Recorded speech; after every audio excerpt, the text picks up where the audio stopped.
We have a little bit of 212 action for you guys today. Keone Pearson, your 212 Mr. Olympia champion, versus your New York Pro champion in Oleh Kryvyi. He placed, what did he place? Sixth at the Olympia? I believe he got sixth. Yeah. But the thing of it is, Oleh Kryvyi, he came in with a refreshed package at the New York Pro and just astonished me and his fans, I'm sure. He brought that midsection in. He was pretty much unstoppable, and he defeated the guy that placed fourth at the Olympia in Kareth Bajo. Now, was Kareth Bajo 110%? I think he was 100%. I think he was a little bit better at the Olympia.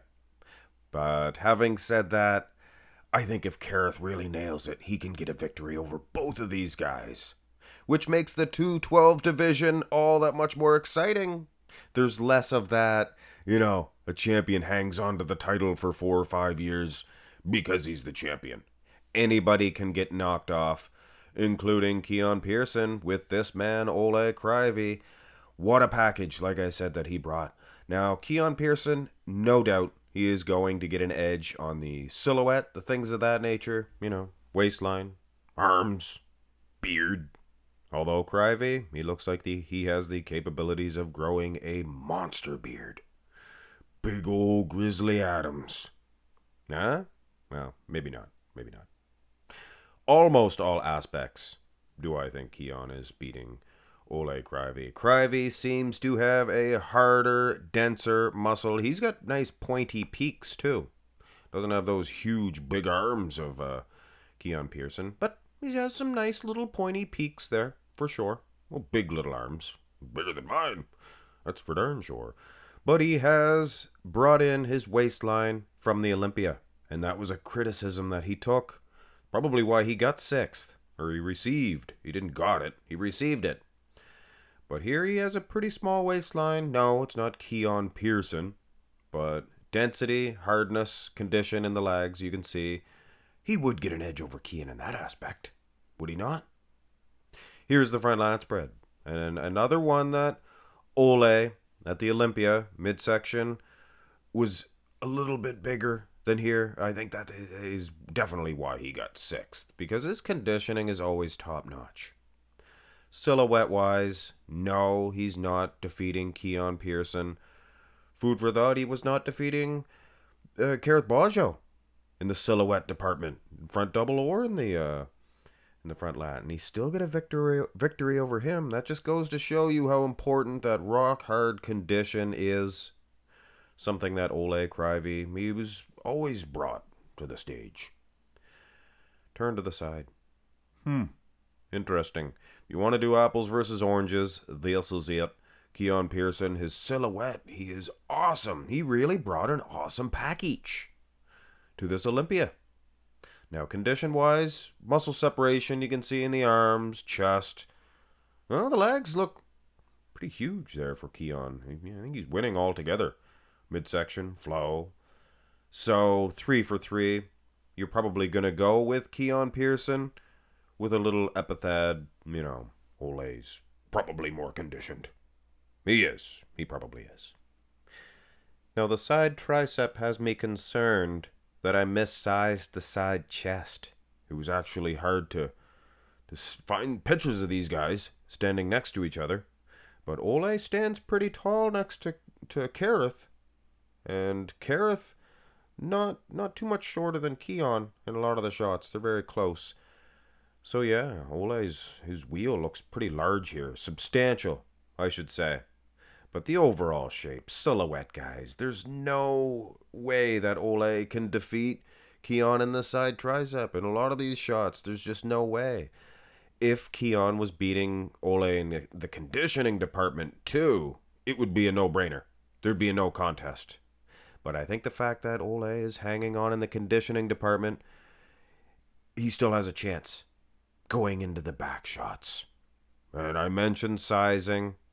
Oleh stands pretty tall in these back shots because he holds his back straight, whereas Keone, he leans back to create that swoop. Look at that big Keone Pearson swoop.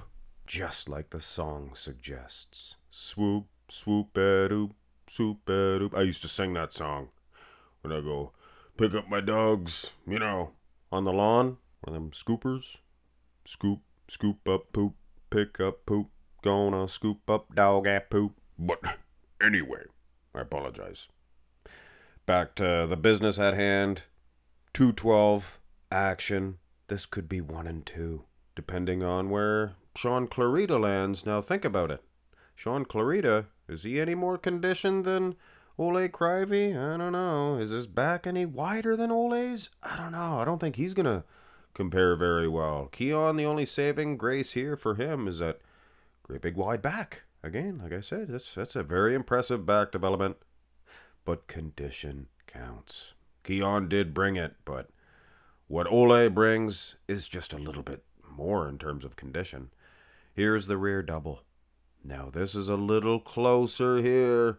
Look at those peaks. If balloons fell from the ceiling, they would pop when they hit Oleh's bicep peaks. Come on, that's funny. Look at the size of the lower half on Oleh. Yes, Keone's back's still bigger, but not like that rear lat. Definitely not like the previous pose. This one's much closer. And when you add the lower half in, I mean, come on, guys. From the calves, hamstrings, he is a monster, is Oleh. He's lifting heavy weights. He's lifting them extra heavy weights. Lots of reps. Just powering it out like a high-intensity beast. Is what he is, because that's what works for him. We don't need to get into the whole what technique works. Obviously, it's working for Oleh Kryvyi. Doesn't work for some guys. So it's not for everyone. It's not for everyone. Here's the abs and thigh. I mean, condition. You can only go but so far, Mooney. McMahon. You can only go but so far when the guy's shaped like a statue. Keone Pearson. If aliens were to land, well, I assume we wouldn't hear the ships. Some sort of gravity thing to propel the ships. But whatever. They'd get out of their little ships. And I'm not saying they can talk, but if they could, they... gobble, gobble. Gobble, gobble. He is fantastic. And that's what they would be pointing towards Keone Pearson. They'd take him back to the mothership. Telling you right now. Yeah. Here's the most muscular. Obviously, I was saying Keone was winning the abs and thigh. Even though it was a vacuum, you guys get mad about that. Mad about you. Helen Hunt. Paul Reiser. Used to like it. Terrible now. Unwatchable. You guys ever notice that? Old shows, they used to be good back in the day, but unfreaking watchable nowadays. This is hard density versus, like I said, a statue. Calves all the while, Oleh Kryvyi. He's definitely winning on that aspect. Condition, overall condition, Oleh Kryvyi is definitely winning on that aspect. The size of the quads on Keone, by the way. Yeah. So an arguable pose here and the most muscular, to be honest. To be honest with you, Dan, I am a horse. A horse unzips the horse costume and he's a broom. To be honest with you, I am a broom. Yeah, Keone, is he doing enough to defeat the much, much more conditioned man in Oleh Kryvyi? I think it will be a situation where we have to see them side by side.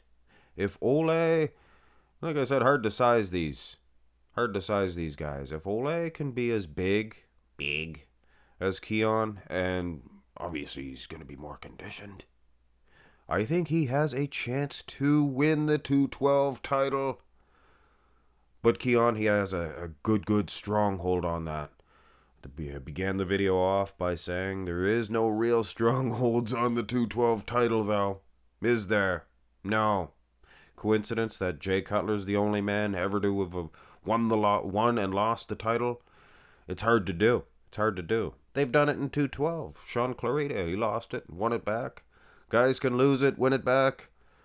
There's no stronghold. Keone Pearson, he could very well lose it this year. He could lose it to Oleh Kryvyi. Oleh seems to be on fire. Keone, much better shape, probably winning more poses at the end of the day, was he not? I think so. Overall condition counts, though. By the jumpins. Hit thumbs up on the video. 212. I know it's not for everybody. And I receive people to unsubscribe from my channel when they see the 212 videos. And that's a shame. That's a shame. Just, don't watch them if you don't like them. But I mean, this is awesome action. This is bodybuilding at its finest. So if you don't mind, please tickle that subscribe button. Go ahead and subscribe to my channel. Get me closer to 50,000 subscribers. Then we do a live Q&A for you guys. Have a great one.